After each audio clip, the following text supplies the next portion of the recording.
Please don't forget subscribe to the channel and hit the bell to get notified of new daily videos. I've poured my life into bespoke furniture design. My pieces aren't just wood and metal, they're intricate narratives, often merging traditional joinery with cutting-edge digital fabrication. So when Barnaby Thorne, the owner of the prestigious Thorne Gallery, approached me for a major commission, it felt like a career-defining moment. He wanted a series of 12 unique display pedestals and a centerpiece reception desk for a new wing of his gallery. The scale was huge, the visibility immense. Now, Barnaby had a reputation. He was known as a shrewd, often ruthless businessman in the high art world, infamous for squeezing artists dry or finding loopholes to avoid full payment. I went into this with my eyes wide open, ensuring every detail was locked down in a meticulously crafted contract. Phased payments tied to specific design milestones, clear revision limits, and explicit intellectual property clauses. My designs were complex, relying on proprietary algorithms for structural balance and a unique, multi-layered aesthetic. To protect myself, I embedded a sophisticated kill switch into my primary CAD files. If these files were accessed or modified outside my licensed software environment, which required my specific hardware dongle and final payment sequence completion, the core structural data would deliberately corrupt. Any attempt to fabricate from them would result in catastrophic structural failure.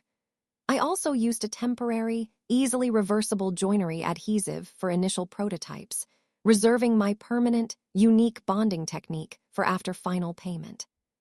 True to form, Barnaby started playing games almost immediately. He demanded endless revisions, far beyond the contractual limit, for minor stylistic tweaks. He'd delay approving material procurement, then accuse me of falling behind schedule.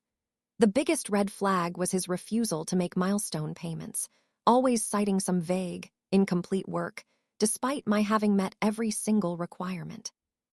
He insisted I prioritize the reception desk design, then weeks later, pivoted to blame me for the pedestals not being ready. I presented him with the initial digital designs and a small, functional prototype of a pedestal, using the temporary joinery. Barnaby's eyes gleamed with greed, clearly thrilled with the innovation, but his words were dripping with feigned dissatisfaction. "It's too slow, Caleb. The finish isn't quite right. I can't pay you for something that isn't perfect." Then came the clincher. I received an email from him, supposedly forwarding a bank transfer confirmation for the outstanding 50% payment, demanding I upload the complete design files to his secure server for his fabrication team to review. I immediately recognized the forgery. The fonts were slightly off, and the transaction ID looked generic. I knew he was trying to steal my work and have it finished by some cheap, unsuspecting craftsman. I uploaded the design files, all right, the bombed versions. I knew he wouldn't touch my physical prototype because he couldn't replicate the joinery. Not 5 minutes after I confirmed the upload, I saw an alert. He was attempting to delete my user access from his server. The trap was sprung. Barnaby, brimming with self-satisfaction, handed my corrupted CAD files to an eager, cheaper artisan he'd secretly lined up. They tried to build from them. The initial pieces were a disaster, warped, unstable, structurally unsound. Expensive exotic woods splintered, metal supports buckled. He lost hundreds of thousands in materials and wasted weeks of time. His grand gallery opening for the new wing was in jeopardy, a gaping hole where my beautiful installations should have been. But I wasn't done. I compiled all my evidence: the fraudulent bank transfer email, my detailed time logs, the endless contract-breaking revision requests, and his attempts to unlawfully access my proprietary designs.